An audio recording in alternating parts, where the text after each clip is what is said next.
Alright, by now I'm sure all of us have an opinion or some sort of thought about one Terry Bollea, Hulk Hogan, etc., etc. Whatever you know him as, we have a video here today that is called The Lies That Destroyed a Legendary Wrestler. Issue X is worth the original creator of this content, which is a very long form video. It's about 40 or so minutes without me reacting to it. Please do yourself a favor, click that top link in the description. Unless this video is Patreon exclusive, in which case, enjoy the video. If you react to content with me and the flock live on Twitch, click the bottom link in the description. I'll bring you right there to us so we can hang out. The Patreon that we've got is free. It's free content there. It's just if, YouTube copyright Cook says, well, we have to deal with that. Without further ado, let's get right into the video. The flock is calling, bro. Professional wrestling is unlike any other sport because not only does it require you to be a world-class athlete, it also requires you to be a professional pretender. The WWE and adjacent organizations are essentially an action-packed reality TV show, with scripted monologues, pre-planned match results, and wrestlers acting as larger-than-life heroes or ruthless supervillains. Terry Gene Bollea played the character of Hulk Hogan, an all-American gladiator who could destroy any man, no matter how big or strong. To say he was a superstar is an understatement. For the better part of a decade, he was the face of the entire industry. Now, being a celebrity is already going to create ego problems. It's hard to remain humble and honest when people treat you as larger than life. But with Hogan, it goes a step further. Most method actors work on a role for a few years maximum, and then they are able to go back to real life or transition to a new film role. But Hulk Hogan has played the same exact character for 35 years. Every match he wrestled to every word he spoke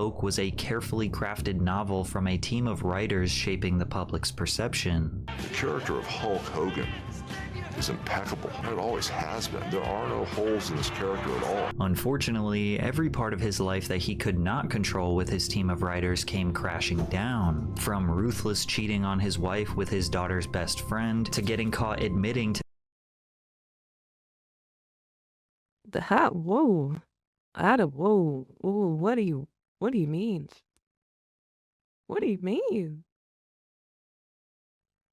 Like, how do you look at your kid in the eye after that? Like, yeah, I've been fucking your best friend, by the way. You were not supposed to find out about that. being a full-blown racist, to nearly having his entire legacy erased from the history books. Hulk Hogan got so caught up in his endless lies that it destroyed his reality. This is how it happened. Terry was raised in Tampa, Florida, where he started watching professional wrestling on TV after school, admiring the brute force he'd see on screen. Although he enjoyed the spectacle, Terry was still focusing on high school baseball. He often talks about how he was on his way to making it big, that is, until his body reached its limit. I was scouted in 10th and 11th grade by the Cincinnati Reds and New York Yankees. I pitched and played third base, and a guy stepped outside the box and he hit the ball in the handle. And as the ball dribbled down to third base line, I picked it up and I threw it underhanded to first base, and I broke that cap off my elbow. They put a cast on my arm and that cap went back on, but after that, my pitching arm was screwed from third base. I didn't have the same arm. Since Hogan became such a superstar, one would assume that there would be some sort of confirmation from the Yankees or Reds that they were once scouting the wrestling phenom. However, there is no proof that that ever happened.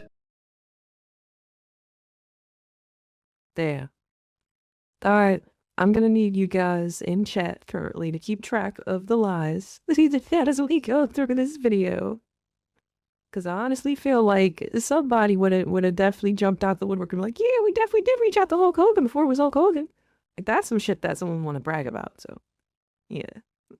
I don't know which one of the birds want to be on a lie counter duty.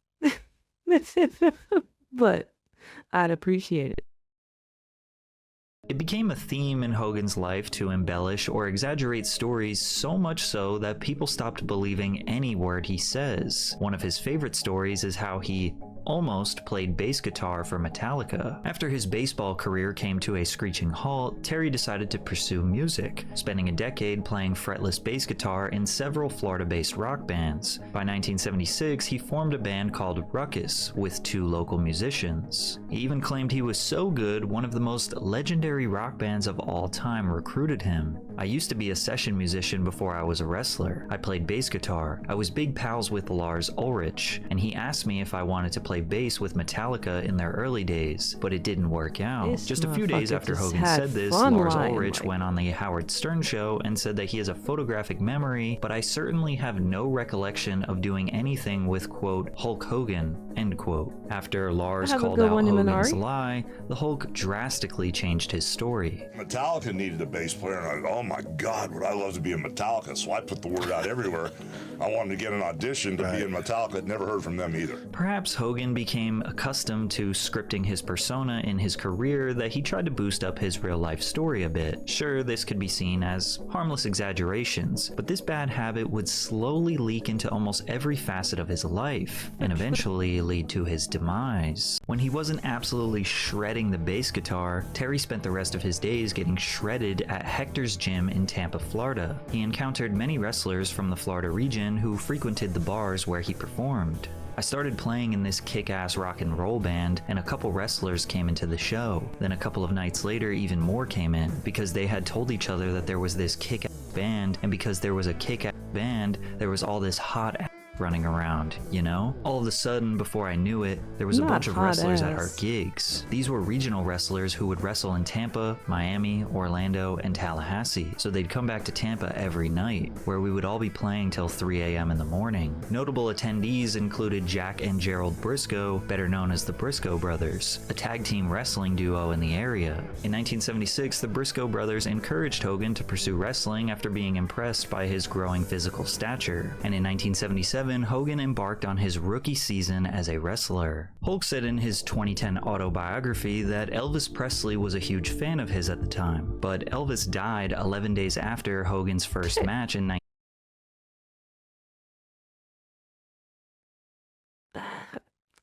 The Hogan. Terry. Mr. Hot Dog was Mr. Hot Dog Skin. like, bro. We not gonna do this. Come on. Come on. What do you get? What, like, what? What are you hoping to gain? Like, oh. You know what that reminds me of? I think I fucked up the quote, but I'm pretty sure it was something like Justin Bieber was saying that, like, he thinks Anne Frank would have been a believer too. Like that's what this feels like.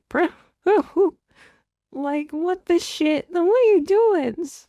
Get the 1977, and that match was not in Memphis, Tennessee, which is where Elvis was. Terry didn't actually commit to a full-blown wrestling career until 1979 when he adopted the stage name Terry the Hulk Boulder. Spending his early years on the independent circuit, he then appeared in various wrestling promotions, including a brief stint in the WWF, before settling in New Japan Pro Wrestling, where he made a name for himself. Sunday, Monday, Tuesday, Wednesday, Wow. Thursday, Thursday, Friday, Saturday, Sunday comes again. 毎日 Sunday, 毎 Monday, 日 Tuesday, 日立の Wednesday, 細長 Thursday, Thursday, Friday, 静か Saturday, サラサ Sunday ラ comes again. 綺麗な空気 And while Hogan was fuck growing his going on in brand in this East commercial, Asia, he dog? claimed in his autobiography, My Life Outside the Ring, that his work in the region allowed him to wrestle 400 days per year. If I say I wrestled 400 days a year, it's no exaggeration. My years were actually longer than 360. Alright. Unironically, at the top of the screen here, I literally thought this was a hot dog bun and this was a hot dog right here. Like, I literally. Can you see it at like a glance? Look at my bucket. Man, so he worked 400 days a year, bro. Yes, bro. I want to be like him when I grow up. We ain't working hard enough, Flock. What are we doing?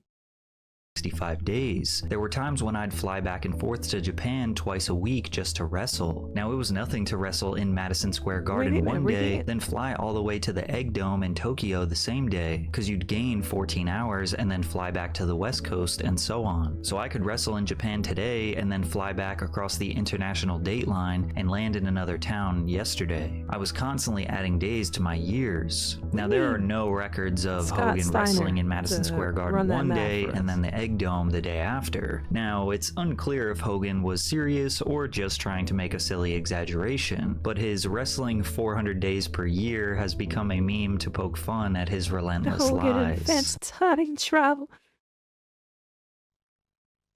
Alright, I will let the flock decide. Do we make this an emote? Do we make this face an emote? That's kind of funny. It could be for like when you're trolling or lying, right? Like you like a kappa.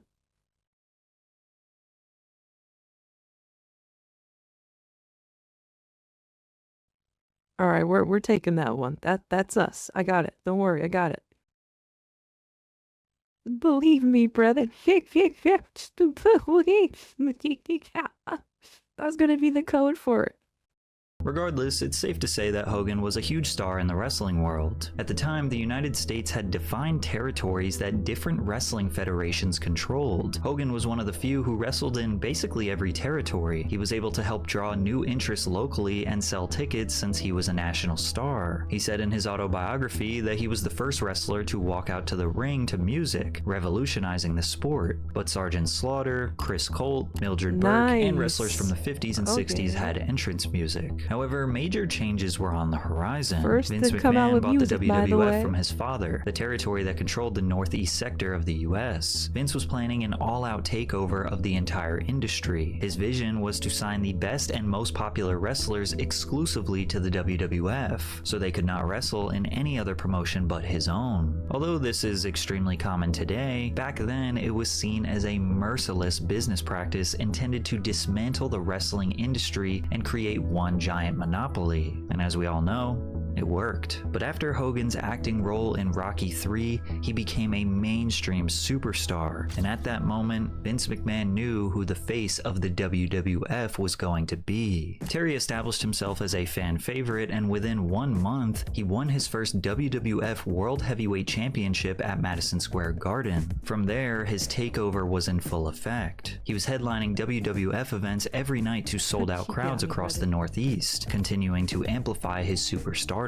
I feel no pain. I fear no man. In his interviews, Hogan often referred to his fans as Hulkamaniacs and introduced his 3 demandments: training, saying prayers, and eating vitamins. Over time, he added a 4th demandment: believing in oneself. Hulk was larger than life, physically and metaphorically. He stood at a staggering 6 foot 7 inches tall and weighed 295 pounds with 24-inch biceps, all while containing a superstar aura that he described as being similar to a cult leader. You know anything about Hulkamania? Hulkamania? Hulkamania. If you want me to. What is Hulkamania? Well, Hulkamania is the newest thing, Johnny. It's the thing that is sweeping the country. I'm sure some of these guys over here might know about it. It's like a new cult. And it's like follow the leader. Everybody does what the Hulkster does. It's like truth, justice, and the Hulk Hogan way. Hogan's image was plastered on action figures, lunchboxes, and video games, making him a pop culture phenomenon and one of the most recognizable figures worldwide. Nah, this man is literally a hot dog. Like, he really got hot dog skin wearing mustard and ketchup colors, bro.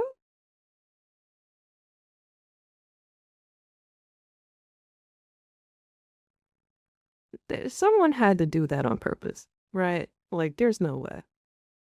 He was named the most requested celebrity of the 1980s for the Make-A-Wish Foundation's children's charity, being featured on the covers of Sports Illustrated, TV Guide, and People magazine, while also having his own CBA Saturday morning cartoon titled Hulk Hogan's Rockin' Wrestling. He was officially the face of professional wrestling. Hogan and Vince McMahon developed a very close relationship. Even though Vince was a ruthless businessman who often took advantage of his wrestlers, Hogan seemed to protect the interests of the corrupt CEO rather than his fellow coworkers. At least that's what WWE Hall of Famer Jesse Ventura says. You and Hulk were once good friends. Yeah.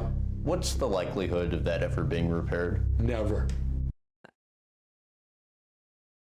Oh, right. This is when he went and snitched on the union thing, right? Yeah. Hogan a weenie for that. And he's a weenie in general. He's our dog, but he a weenie for that. What? Can't trust him. And he's the one that ratted me to Vince when I tried to unionize. I found that out under federal deposition when Vince was put under sworn, and he didn't hesitate at all. I told my lawyer the story, and in deposition you could ask about anything. And so I wanted to know who ratted me in the locker room, because there were no agents, no one from the office was in there when I did it. So it had to be one of the boys. And when my attorney said, Mr. McMahon, has there ever been a union in wrestling? And Vince said, no. He said, has anyone ever tried to? And Vince said, well, I think Jesse Ventura spouted his mouth off about it once before. My attorney said, did you hear Mr. Ventura? No. Well, then how do you know he did? With no hesitation, Vince went, Hulk Hogan told me. And I didn't show any emotion. Yeah. I know Jesse wanted to beat that ass right then and there, like, ooh, Hogan. Dirty bud. What a dirty boy. Dirty dog. Dirty hot dog. Filthy Frank, not the cool one. But I almost tipped over in the chair because he was my friend. And I thought, but then I understand why. When we went to court, I saw in WrestleMania 3, Hogan got paid more than all of us combined. Now, why would he want a union when he's getting taken care of? Then again, many wrestlers of this era, like Greg Valentine, say he was a great guy. When I was wrestling in Florida, when he was still playing the guitar at a band, I met him there. So we always, he's a mellow guy, and he likes to smoke the and he don't like getting drunk and crazy and all that. Just a real nice guy. Yo, Greg's Florida hair is boy, kind of glorious. Down to earth. So I got along with that type. And my wife, Julie, who I'm still married to now, my wife, beautiful wife, Julie, and Linda became really good friends. So. Nothing could slow down Hogan's dominance, and his reckless actions would lead to his first major controversy. During an interview in 1985, he choked out TV personality Richard Belzer, causing him to lose consciousness. Then he dropped his unconscious body to the floor, where he split his head wide open and required an immediate hospital visit, where he received 9 stitches. Called a front chin lock. How about it, T? Keep him like that for a little while.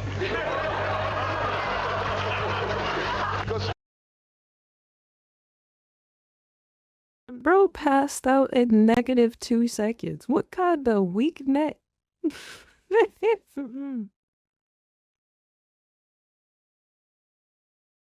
Replay. I'm just saying, if you ever want to, put me in one of those, and then, have your what? What was that?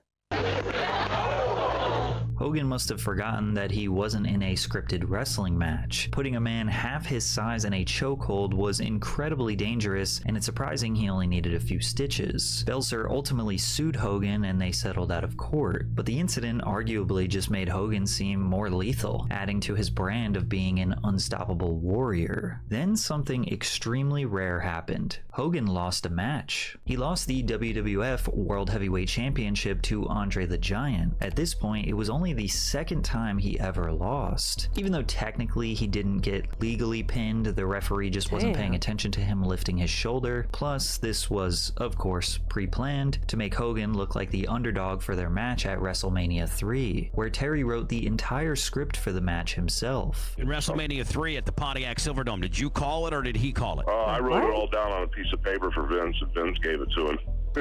Oh, now, hold on now. So you were afraid. You would testify now that, you physically were afraid of him because, he... No, I wasn't afraid of him, but he was in just so much pain that, we really weren't sure. Vince came to me the night before. We really weren't sure the way the finish was going. So I said, let me write down a plan A Hulk Hogan match. It'll blow the roof down out of the place. So Vince took out his big yellow pad, his big yellow notebook pad, and I wrote down center of the ring. He pushes me, or I push him. I can't remember. I go. He throws a punch. I block it. 1, 2, 3 punches. Go to pick him up. I fall backwards. First time I've ever done it in my life. Hogan finished the match by picking up the 6'10", 400 or 500 something pound beast and slammed him. Everybody knocks me for this on the internet, and everybody always just says BS. But the honest to God's truth is they weighed him in. They always said he's the 500-pound Andre the Giant. But we weighed him at the scales at the baggage claim in Detroit. When we came to Detroit, he was about he was about 697 because he'd gained a bunch of weight, and he had that huge back surgery in England. He was in a ton of pain. The match was watched by 33 million live viewers, making it the most watched.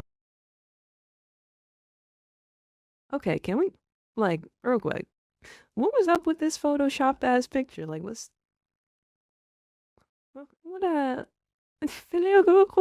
Why did we just have this readily available as a video? Because he'd gained a bunch of weight, and he had that huge back surgery in England. He was in a ton of pain. The match was watched by 33 million live viewers, making it the most watched wrestling match in history still to this day. However, this was Hulk Hogan's peak, and his dominance as the #1 wrestler in sports entertainment was coming to a close. He was able to generate excitement for a few more years when he teamed up with WWF's second biggest talent, Macho Man Randy Savage, to form the Mega Powers. The legendary tag team was a fan-favorite partnership built on mutual respect after Hogan saved Savage from a beatdown, leading to their iconic handshake that symbolized their unity. But in the early 90s, the tides began to turn against Hogan and wrestling as a whole, as Vince McMahon and the WWF were being investigated for the rampant steroid usage throughout the business. One of these little dudes out there that's been training, saying his prayers, and eating his vitamins, someday he's gonna knock me off. He is the king of the ring, but many former wrestlers say it wasn't prayers and vitamins that made Hulk Hogan a giant in the eyes of kids.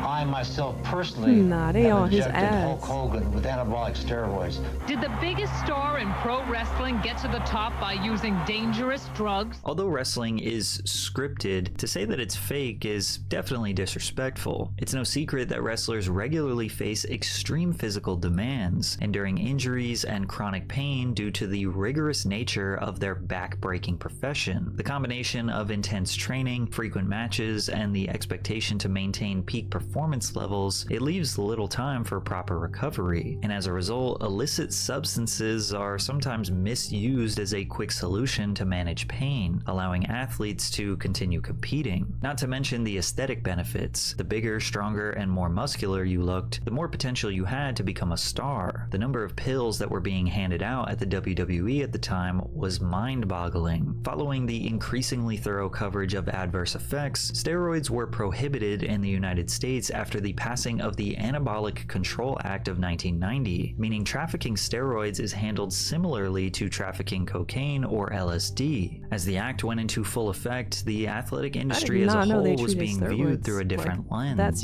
because performance-enhancing drugs took away from the fairness of the game. But wrestling is an interesting point of contention because the matches were scripted and pre-planned. Therefore, it's kind of impossible to have an unfair competitive edge. There was a doctor that would meet us in Hershey Park, and he walked in with 6 or 7 suitcases full of pills and steroids. That was a big foul up because you could go in there and ask him for Valium, Halcyon, steroids, pain pills, whatever your heart desired. And that alleged doctor was George T. Zahorian, who got a job as a ringside doctor for the WWF in 1984. 5 years later, the FBI started quietly investigating the doctor's questionable business practices. The feds subpoenaed Zahorian's FedEx records, uncovering regular shipments to Vince McMahon, Hulk Hogan, Roddy Piper, and other wrestlers on Vince's payroll. And this was enough evidence to indict Zahorian on 15 counts of distributing controlled substances. Then all of a sudden there would be a line that would form to see Dr. Zahorian.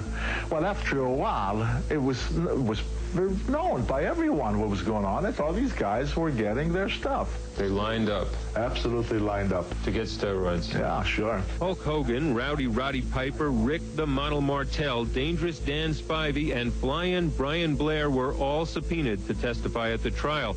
They all appeared, except for Hogan, who was excused, even though Dr. Zahorian stated that he had known and successfully treated him for a serious steroid abuse problem. Hogan went to the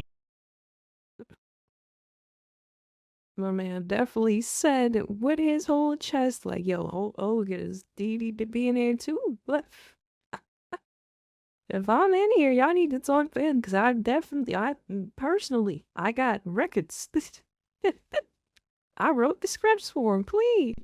media to set the record straight that he has used steroids, but never abused them. So basically, I was insulted when basically the inferences or the speculation said, well, all you gotta do is take a pill or take a shot in the butt every day to look like Hulk Hogan.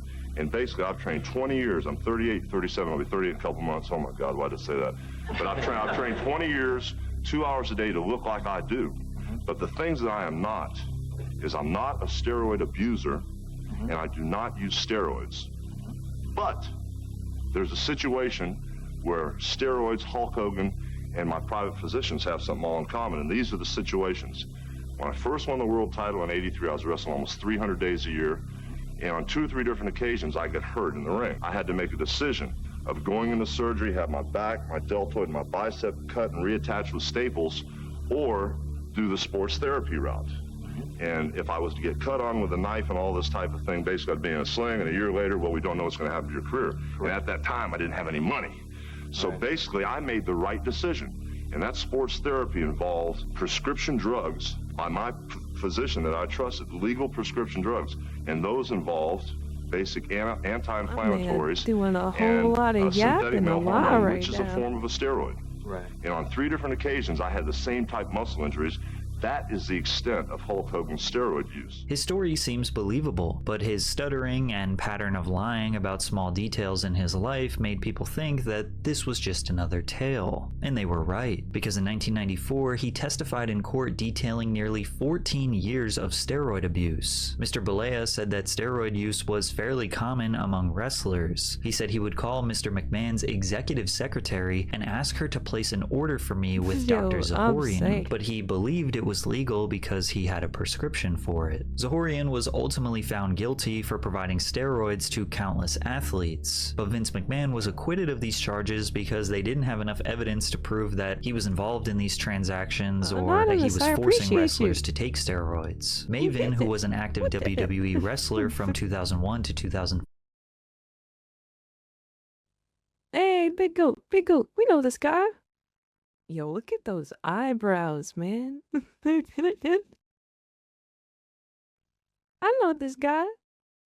said that steroid use in the company did not change after this trial. What percentage of the wrestlers do you think were taking steroids during this time? 100%? No, not 100. I'd say it was probably, I'd say 85 or 90. Easy. Right. They're not drug testing because it's not an actual sport. No, they drug tested us.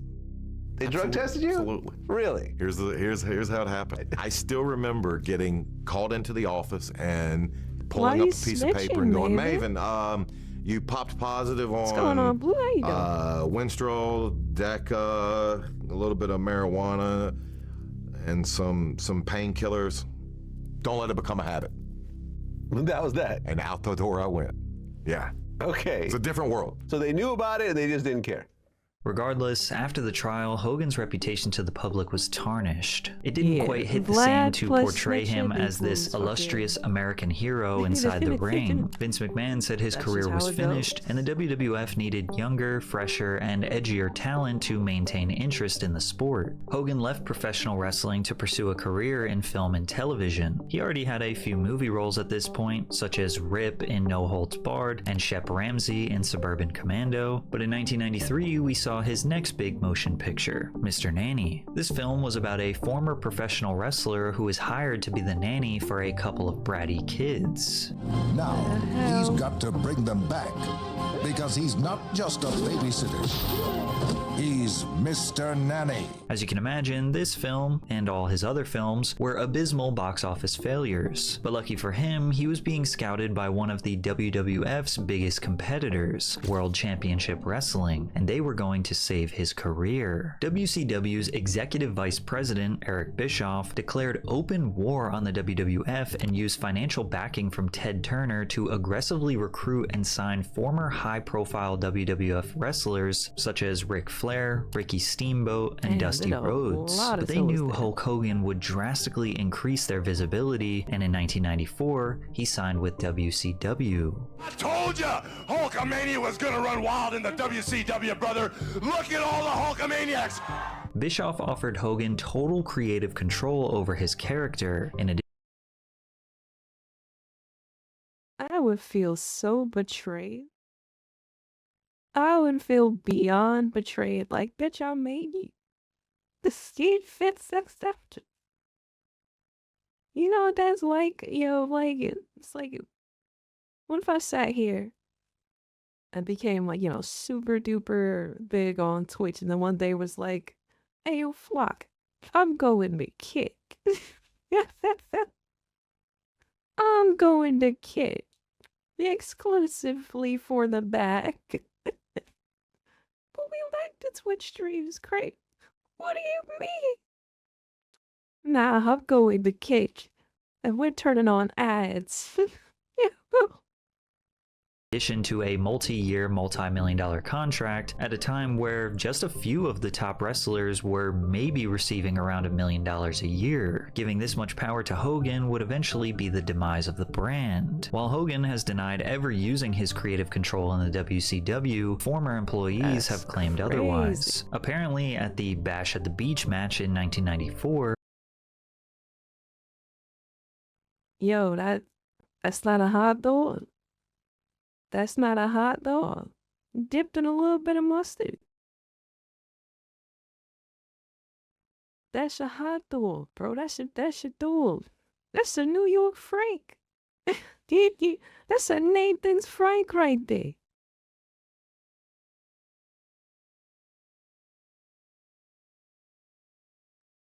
That's why he thought oh, Kafka. You know what? Not gonna lie. He is given Toshkin. Yeah. He is low-key Kim and dark skin. He kind of red in this picture. Huh? Good. If he didn't have the mustache or the hair to give it away, I could believe. Well, gee, I would have to double take like, whoa. Good. Why'd you say that? Why you say that word?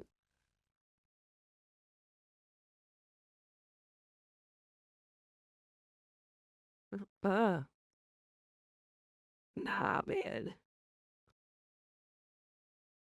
legendary wrestling writer Vince Russo wrote that Hogan was going to lose his match to Ric Flair, to which Hogan initially agreed with, but then allegedly changed his mind at the last minute. Hogan's attorney sent a fax to WCW's office after the closing hours on Friday. The pay-per-view is Sunday. Sends the fax to the office after closing hours stating Hulk Hogan was going to play his creative control card and was not going to do what was written. Friday after the office closes and everybody is on their way to the Bash at the Beach, so nobody saw this fax prior to the show. Russo's recollection seems to make sense because in the final moments of the match, Ric Flair is seen hitting Hogan, to which Hogan is not reacting, only for him to put his finishing move on Flair and pin him for the title.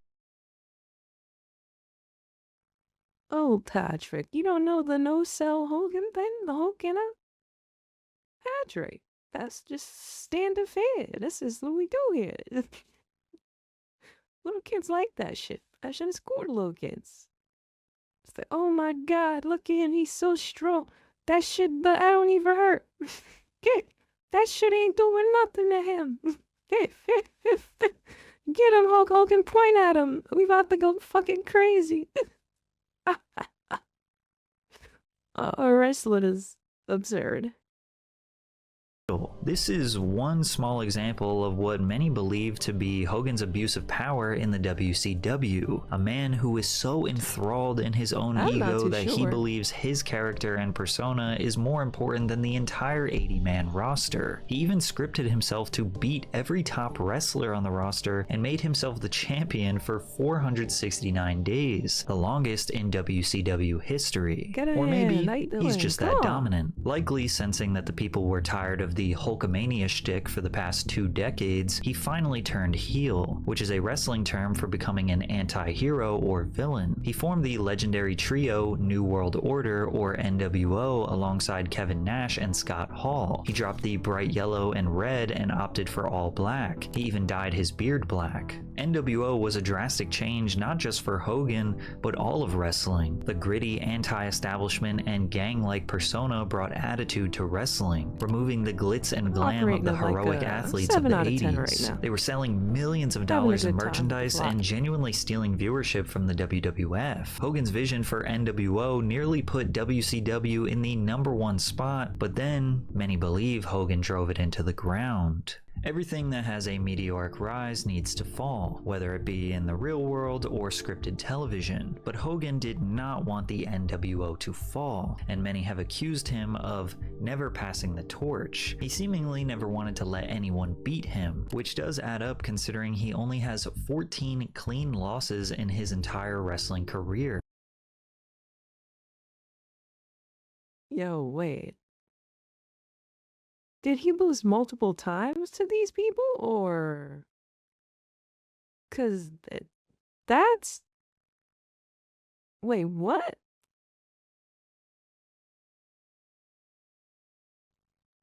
Have there only been 14 clean losses? Like, ever? Like...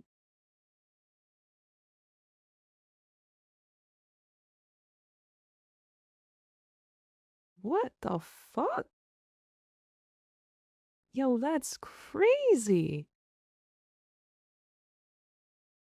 Instead of scripting the downfall of NWO when it got stale, they did the opposite. They expanded, making the once tight-knit anti-establishment crew seem like a bloated club that anyone could join. Then they relentlessly pursued this confusing storyline where there was a division within NWO where Hogan was the leader of NWO Hollywood and Kevin Nash was the head of NWO Wolfpack. And then the entirety of WCW storylines were centered around this uninteresting internal battle of a gang. Many speculate that it was all just Hogan trying to keep the entirety of WCW around his brand. And to make it worse for them, the WWF developed some of the most electrifying and entertaining characters and storylines in the late 90s, with legends like Stone Cold Steve Austin, The Rock, The Undertaker, and many more. But the WCW's credibility was permanently damaged after the infamous incident called the Finger of Doom. They heavily marketed and hyped up the incredible battle.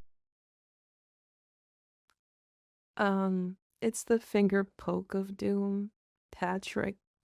Gosh. Of Hogan versus Nash for the World Heavyweight title. Two anti-heroes who created a movement and now were fighting to decide who gets control of the whole thing. The match began and Hogan gave a light poke to Nash's chest, then he pinned him, and they get up and hug, laughing in the faces of viewers for thinking that NWO could be divided. They thought this would make them look just as badass and anti-establishment when they debuted in 1996, but it did the opposite. Fans thought it was pathetic, bad storytelling, and just boring, and the WWF took over. And yet, even after ratings were in the toilet, that still did not stop Hulk from abusing his creative control. Hogan was scheduled to challenge Jeff Jarrett for the WCW World Heavyweight Championship. However, before the match, Hogan was involved in a backstage dispute with scriptwriter Vince Russo. While Russo wanted Jarrett to come out on top, Hogan wanted the title for himself, which resulted in one of the few moments when a wrestler intentionally and obviously went off script. Russo instructed Jarrett to walk in the ring, lie down, not fight back, and let Hogan pin him to become the world champion. In the past, Hogan had forced many wrestlers to metaphorically lie down for him, but he was shocked when someone so blatantly did it in front of the entire world. And after Hogan left the ring with the title, Russo returned to express what just happened, and this wasn't scripted. He was telling the truth. All day long, I'm playing politics with Oh yeah, you know WCW was on that ass. They claim this shit. I'm like, who the fuck is the Galactic Wrestling Federation? Hulk Hogan, because Hulk Hogan tonight wants to play his creative control card. And to Hulk Hogan, that meant that tonight in the middle of this ring, when he knew it was bullshit, he beats Jeff Jarrett. Well, guess what? Hogan got his wish. Hogan got his belt and he went the hell home, and I promise everybody else I'll go in the goddamn grave. You will never see that piece of shit again. And after that moment, Hogan was never seen in the WCW ever again. After Russo's rant, the fans realized just how much control Hogan had. He could decide what would happen with his own character and everyone else's, without anyone being able to stop him. In response to this rant, Hogan filed a defamation lawsuit against Russo, but he had absolutely no case whatsoever.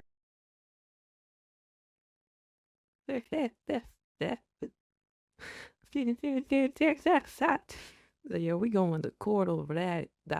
If you not gonna disrespect the boy, what the fuck? Libel, defamation, even. What do you know? There's gotta be something. There's gotta be something. There ain't no way. I can't let this man talk about me like that. I can't let him do that to me. I can't let this make him do that to me.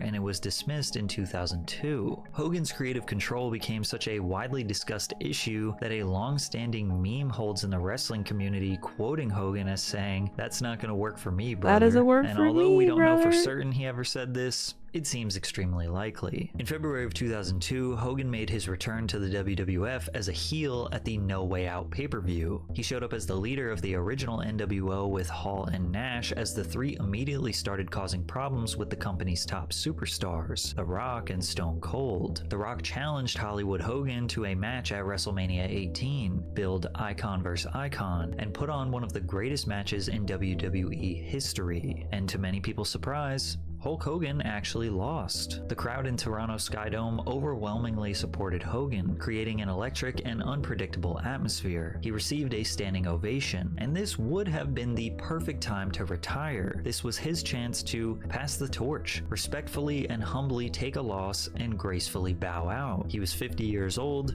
a questionable businessman, but undeniably a legend. Plus, he simply did not fit in with the New Age wrestlers, but instead, he hung around and had a very lackluster exit from the company. Hogan fought the likes of Kurt Angle, teamed up with Edge to capture the tag team championship, helped elevate in newcomer Brock Lesnar, and even went toe-to-toe with Vince McMahon at WrestleMania 19, where the two old guys actually put on a pretty good match. From there, Hogan had a stint where he wrestled as a masked superhero called Mr. America, who loosely resembled Captain America. Mr. America was seemingly an alter ego, as he used the same entrance theme, signature gestures, moves, and phrases as Hogan, despite repeatedly denying being Hulk Hogan. This storyline was terrible. During his last appearance on SmackDown, Mr. America unmasked to show the fans he was indeed Hogan, putting his finger on his lips and It was me all along. Get your old ass.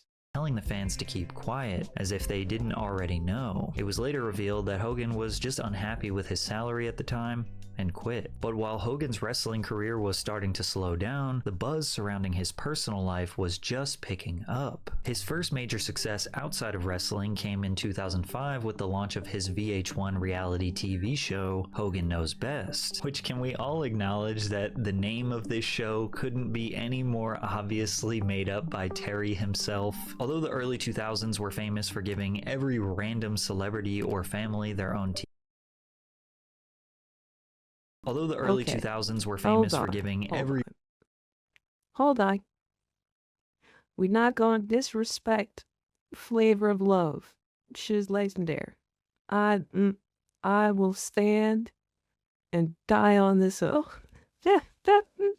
This is some of the best trash television of all time. Listen. My white ass got no business watching this shit.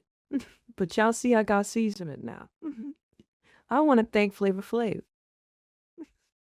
I want to thank Flavor Flav personally.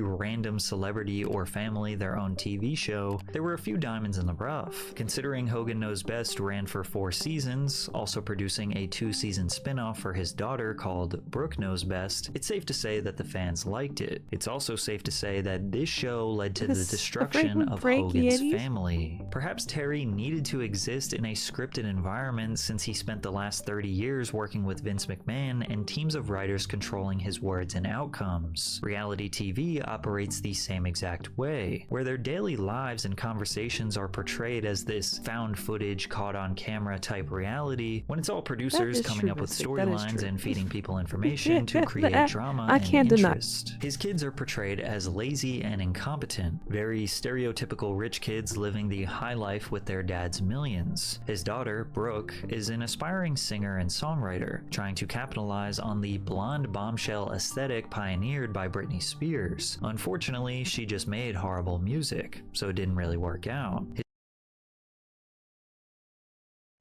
That shit went nowhere. Unfortunate, too. She's really pretty. Gun to your head, name one Brooke Hogan song right now. You got 5 seconds. 5, 4, 3, 2, 1. Your ass is grass. You're done. His son, Nick, seems to be in the process of discovering who he is, what he's interested in, and what type of career. Blue is... Wait a minute. Blue, wait a minute. Wait a minute. Wait a minute. Look. Well,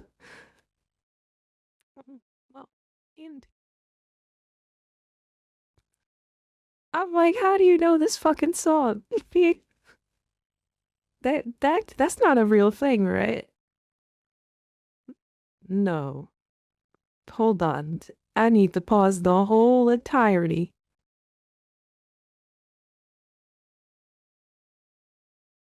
That is really the name of the song? What the fuck? Blue just saved you guys' lives. Yeah, good. He wants to pursue. Tragically, one night in 2007, just 16 days after his 4th speeding ticket in 11 months. Holy shit. Oh. 4th ticket in 11 months is crazy. She said, no, you kill either way. Jeez, man. 4 speeding tickets in 11 months is definitely some type of celebrity child privilege shit. Because, bitch, if I park on the wrong side of the street out here, they towing my shit and I'm going to court. I'll get got late. I speed past anything. I'm spending a weekend in jail. No, they can catch me on a Tuesday. I'm spending the weekend in jail. I wish I was cool. I wish I was cool and rich. Yo, Flock, we need to work 400 days out the year, man. We gotta hurry this shit up. 17-year-old was street racing in his Toyota Supra at top speeds before fishtailing and crashing into a tree. Nick's passenger, 22-year-old John Graziano, suffered severe brain damage that has left him permanently unable to speak, walk, or eat. While Hogan called his son... Dude, what the fuck? Oh, I don't like that. I don't like that, man.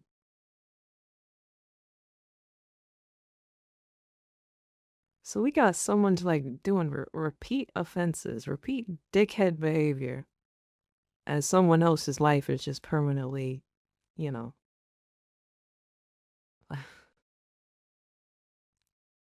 Fucking hate to see it, man. In jail, the conversation was recorded, as all of them are. Transcripts of the conversation were revealed that many interpret as Hogan blaming the victim for this situation. What am I reading? I'm sorry, well, I don't know what type of person John was, what he did to get himself in his situation. I know he was pretty aggressive and used to yell at people and used to do stuff, and But for some reason, man, God laid some heavy on that kid, man. I don't want... What? What?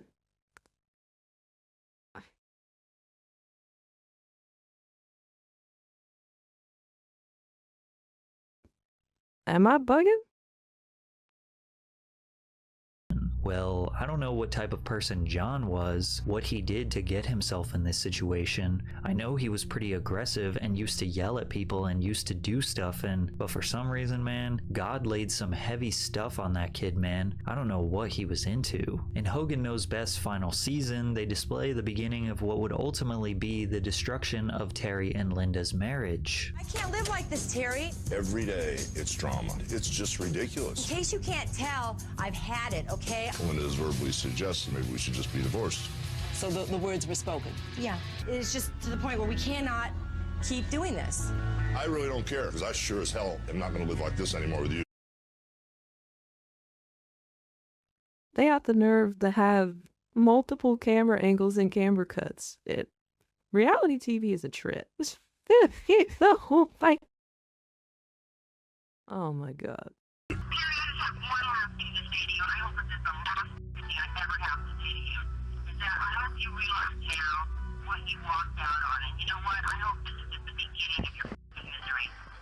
And to no surprise, they did end up getting a divorce after the show concluded. Hogan's darkest year was in 2007, when he wasn't wrestling or shooting his reality TV show. It's almost like the moment his every move wasn't being scripted or choreographed, he collapsed. The final nail in the coffin was when Linda discovered that Terry cheated on her with their daughter's best friend, Christian Plant. My relationship with Terry began at a time when Terry and Linda privately knew their marriage was ending, she told the tabloid. She had left him already, although no official papers had been filed. Christian tried to apologize to Brooke as she felt immense guilt. In a MySpace post, Brooke responded, "When your best friend and one of your closest family members that you have loved unconditionally since your first day on this earth betray you together, you could maybe find it in yourself to forgive one day, but you will never forget the hurt they caused you." No, I don't think I would be able to forgive that, honey. That's a little crazy. That's a little wild. It's a little... Like, your best friend is your home wrecker. That's... Yeah. I mean, your dad slinging dick to your best friend is absurd. Like that's a little wild to me. Like, if we flip that, guys, right? And, like, you know, say your parents are there together. I don't know what your situation is. I'm like, you find out your mom is fucking your best friend. And then your family, like, splits up. Like, is that still your best friend? Because that's like, what? And what the fuck? What? As if it couldn't get any weirder, Linda, Hogan's ex-wife, started dating her son's 19-year-old friend, Charlie Hill, and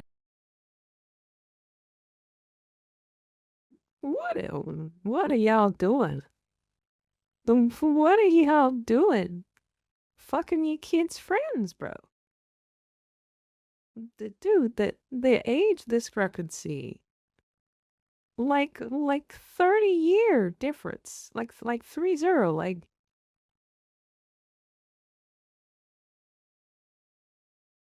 Yes.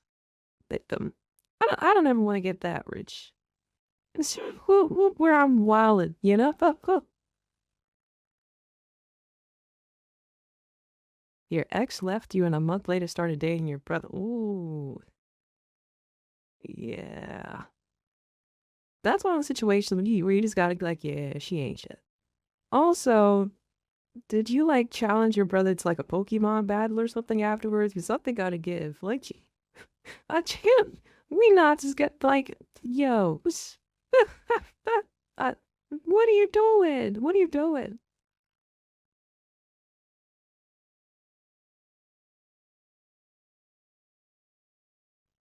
You gotta play like a 1st to 3 in Mortal Kombat or something, didn't you? Oh, what? Hey, gee. I don't mean to laugh at that because that's super duper fucked up, but you ever watch Shaolin Showdown? Like, he's like, but that fake. You got a battle for the Shangong. Woo, what is this? Ended up marrying him. While Hogan may have felt his worst days were behind him and he could finally focus on repairing the mistakes and lies he told to his family and friends, it would all come back to haunt him again in 2012 when a tape between Hogan and Heather Clem surfaced online. In October 2012, Gawker, a celebrity blog site, released a short clip of the encounter. The site claimed they received the tape from an anonymous source who wanted no payment nor credit. Their only request was that we watch it. Hogan later told NBC's Today Show that the tape happened during a low point in his failing marriage to Linda Hogan. The tape was filmed in 2006, but Linda filed for divorce the following year. Things were bottomed out completely, Hogan said. I was with some friends, and I made a wrong choice, and now all of a sudden it surfaces, you know, over 6 years later, and it's just appalling. While most people saw this as another reflection of Hogan's bad character, it was a little deeper than what we saw on the surface. The tape was filmed in 2006, around the final taping of Hogan Knows Best. He was living at his friend Bubba's house on the brink of divorce and dealing with the darkest moment of his life. People don't realize is that my best friend, Hulk Hogan, lived with me at his lowest point of his life in 2007. He was suicidal. I had to take a gun away from him at one time. He was going to kill himself. And we were coming home from the dollhouse one night. My wife and I had a semi-open relation. I mean, you know, we were. I wouldn't say we were necessarily in the lifestyle, but you know, I'm not a jealous guy. I've become calloused. So my best friend, my wife, is not that big a deal to me. Mm-hmm.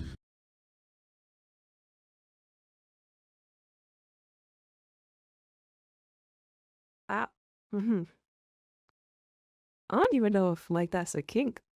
That's not like, and would it be called kink shaming? So, I mean, in some relationships with certain people, they're probably close enough to do some shit where it's like, yeah, go ahead, fuck my wife. Well, yeah. I'd rather be someone I know than some random stranger. Like, you know what I mean? Like, there are people that are like out there like that. Ugh. Why be married though? But then I guess like a whole other can of worms for marriage just means something different to different people. Interesting.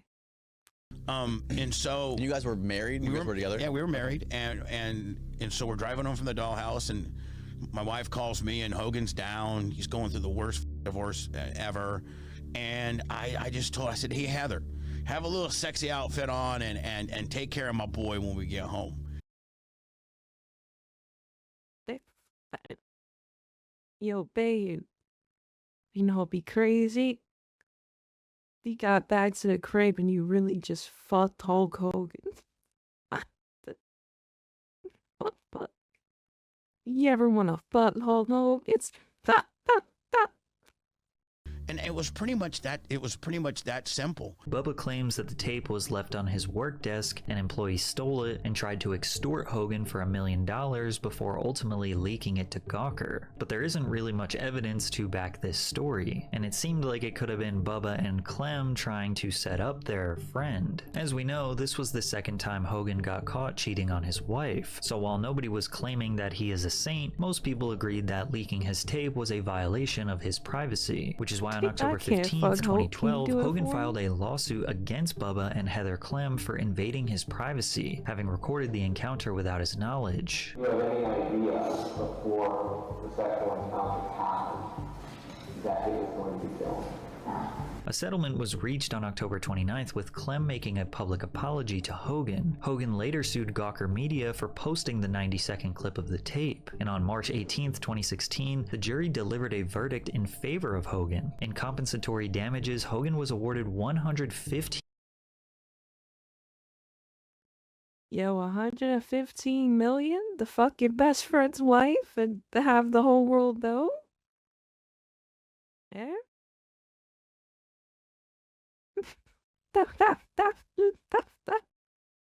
The race of the party could have kept out of it. Yeah, but he had a therapy session. He was like, "That, no, I can't stand. Why the fuck was Brooke like?" million, $55 million for economic harm, and $60 million for emotional distress. The jury later awarded him an additional $25 million in punitive damages. And while this might actually be seen as a huge win for Hogan, more shameful things from his past were coming to light, but this next one would nearly ruin his legacy permanently. More found footage of Hogan was released, but this time he was making racist comments regarding his daughter Brooke dating black men.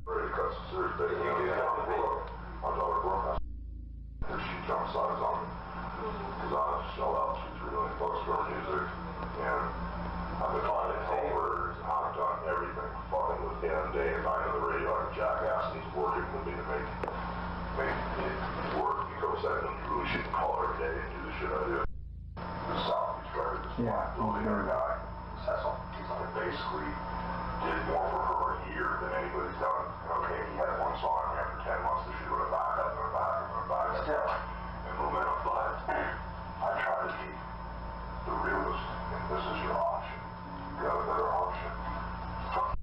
Said you can get signed with fucking. He's gonna put spot there.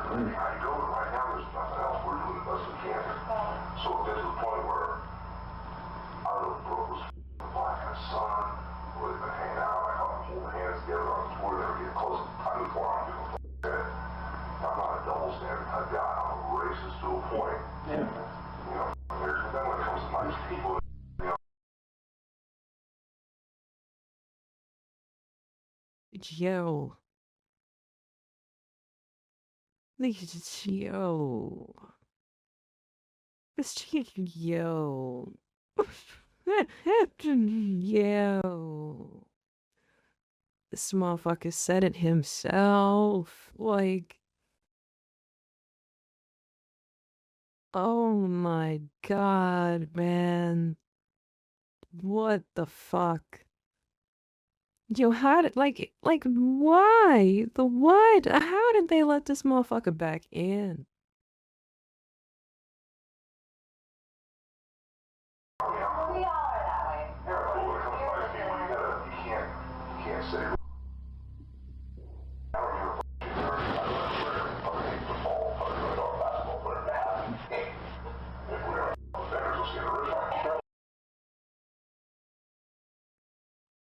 Oh my goodness.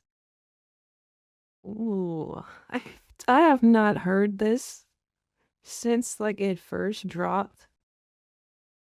Ooh.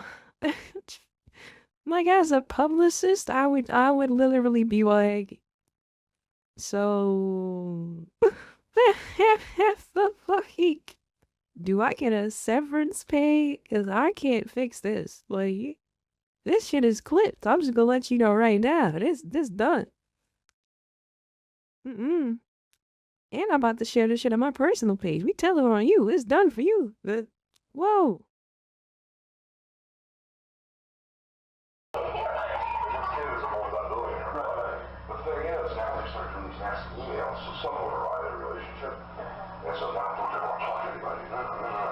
In July of 2015, National Enquirer and Radar Online were the first media outlets to publicize the situation. The recordings disappointed many within the wrestling community, forcing Hogan to come forward and address his racist behavior. 8 years ago, I used offensive language during a conversation. It was unacceptable for me to have used that offensive language. There is no excuse for it, and I apologize for having done it. No, you're apologizing because you got caught. That's why you're apologizing. Hogan said in a statement to People, "This is not who I am. I believe very strongly that every person in the world is important and should not be treated differently based on race, gender." Now why you gonna lie out your teeth? Out your teeth, bro. You shouldn't even be allowed to wear bandanas anymore, honestly. You lost that privilege. I'm about to take some of your rights away. I'm taking your rights away, bro. No more bandanas. And you forced to wear tank tops, bro. And they gotta be deep V-neck tank tops, bro. They gotta see you wasting away your flabby ass. You fucked up.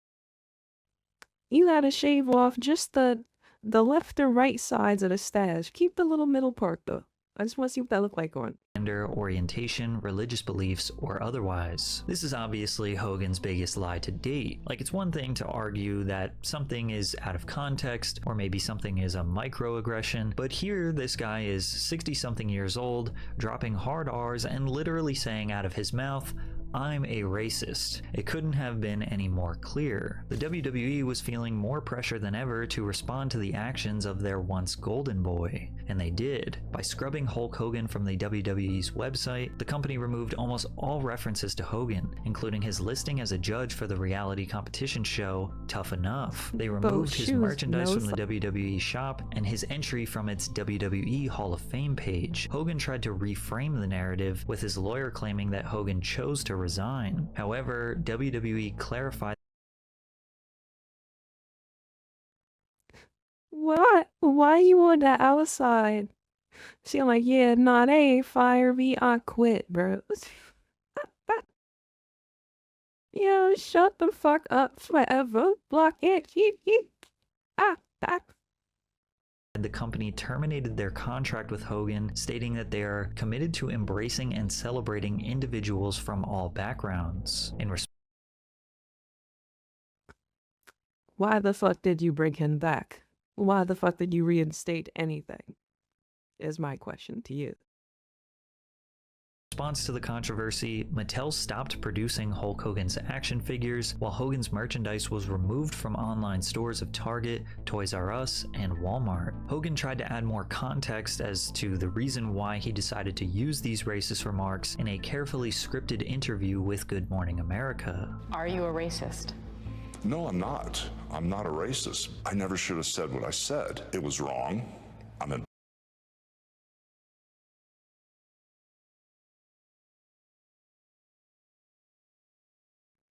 This motherfucker out his mouth. Shit. like he really said, like, I'm a racist.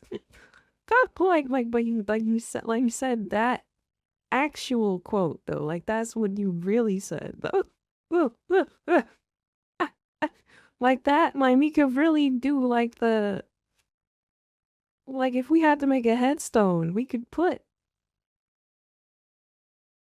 Come on, man. See, I was racist. There was an inkling of race, like there was a molecule, a morsel of racism. It was a teeny tiny bit of racism would be like it's like a fucking dollop of racism. But I'm not racist though, honestly. For real. Don't believe what I said before. That's what I'm saying now. I'm not a racist. I was racist adjacent. Can we do that? Can we compromise? I was kind of close to racist.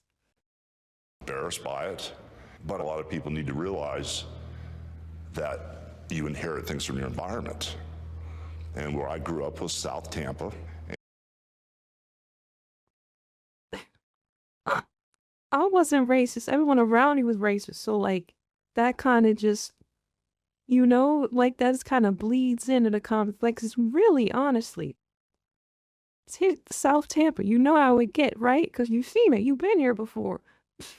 And it was a really rough neighborhood, very low income. And all my friends, we greeted each other saying that word. The word was just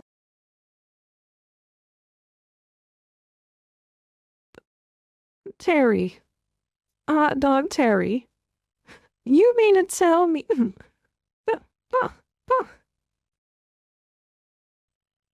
rail the old man what it South Tampa, and it was a really rough neighborhood, very low income. And all my friends, we greeted each other saying that word. The word was just thrown around like it was nothing. Is it fair to say that you inherited a racial bias? I would say that is very fair.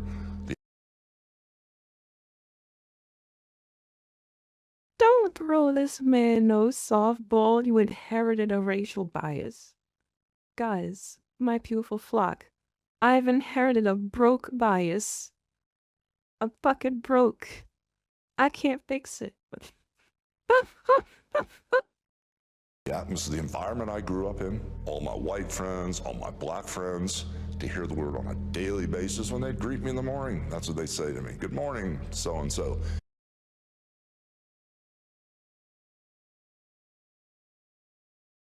Yo, in a black world, were they really saying fella with the hard R to Hulk Hogan to greet him? Yo. There's no way. There's no way.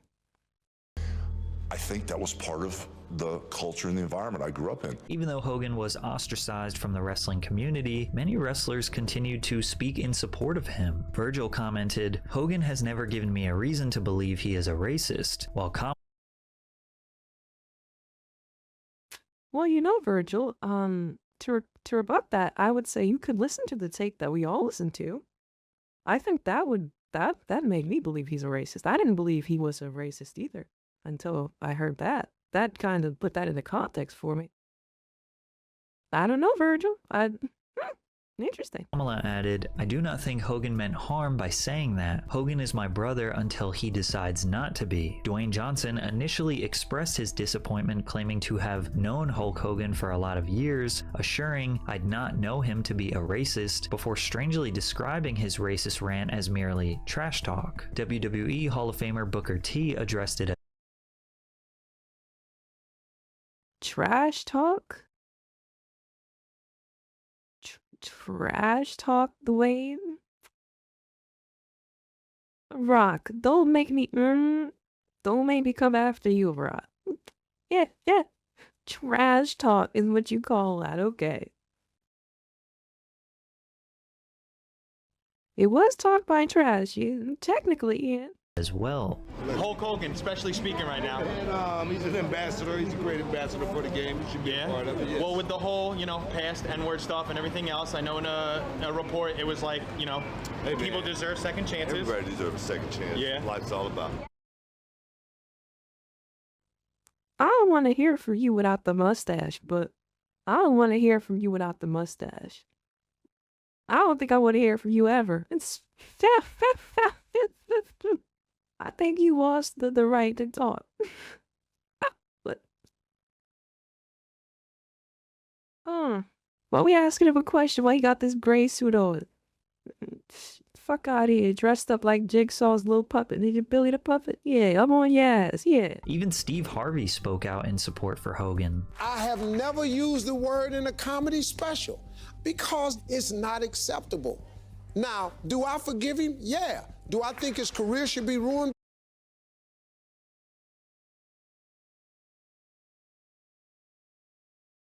Steven, I know you're not trying to play defense for this ding-a-ling, like, there's a difference between, like, some fucking, misunderstanding, like, nah, I had the accent, I didn't say what you thought I said, or, nah, back in my country, it means something else. But for a motherfucker to just really throw that shit out there, chest puffed up, giving context in the situation to further bury himself. Man, I don't know. Because of it? No, I don't. Because if we're ruining people's career for that word right there, ain't none of us gonna be working. Although wrestling fans were entirely fed up with Hogan's nonsense, it seemed like his celebrity friends and wrestling peers respected him enough to defend him publicly. On July 15th, 2018, Hogan was reinstated into the WWE Hall of Fame. He made his on-screen return 4 months later as the host of WWE's Crown Jewel pay-per-view event. In the following months, Hogan continued appearing on TV and would be inducted into the Hall of Fame a second time as a member of NWO, along with stablemates Kevin Nash, Scott Hall, and Sean Waltman. Now reaching 70 years old, it seems like Hogan is finally living the retired life, spending most of his days in Clearwater Beach, Florida with his new wife and focusing on new entrepreneurial endeavors like his Hogan's Hangout Bar and Grill and promoting his Real American Beer. There is no doubt that Hulk Hogan transformed wrestling. He is an icon who helped grow the sport to a level that was unimaginable, which has paved the way for many careers after him. And while most wrestlers are willing to compromise their creative vision or sacrifice the good of their character for the good of others, it seemed like Hogan could never do that. He wanted to remain the all-American hero, the #1 wrestler for as long as possible. However, you could argue that him refusing to get put over is what maintained his legacy. Think of all the guys who just let the writers determine their future, never let them fulfill their true potential, only for them to be forgotten. Some look at the deterioration of Hogan's personal life as some sort of godlike punishment for his decades of abusing his power. It's hard to give Terry the benefit of the doubt because, well, he has lied so much about his life, his past, even extremely small details that can easily be fact-checked. It's hard to know who Terry Bollea really is. Maybe he doesn't even know. However, one thing does seem certain about him. He may not be the best friend, he may not be the role model husband, he may not be a trustworthy businessman, but he does seem to care deeply about his fans. Yeah, but it's just amazing how the fans have made this list. Don't try to spin this into some positive shit. Fuck this hot dog skin motherfucker forever. Boo. Listen,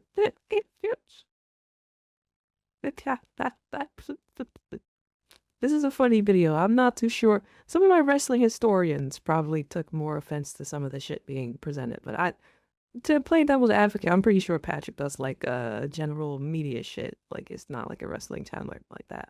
But yeah. Really cool, really cool. A nice little video that we got to yell at the screen about as a flock. Fuck Hulk Hogan. Fight me about it in the comments. Don't, I'll block your comments. You'll lose that fight every time. If this video somehow ends up on Patreon instead of YouTube, well, I guess you don't gotta click the link. There won't be any link to it.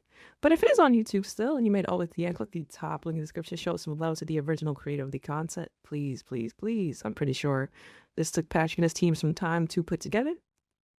Lots of little edits here and there, and I ain't knowing that shit.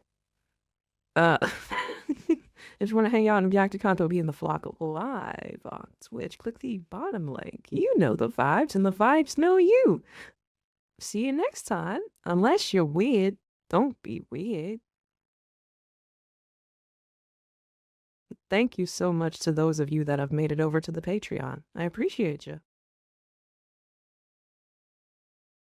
I'm still hungry.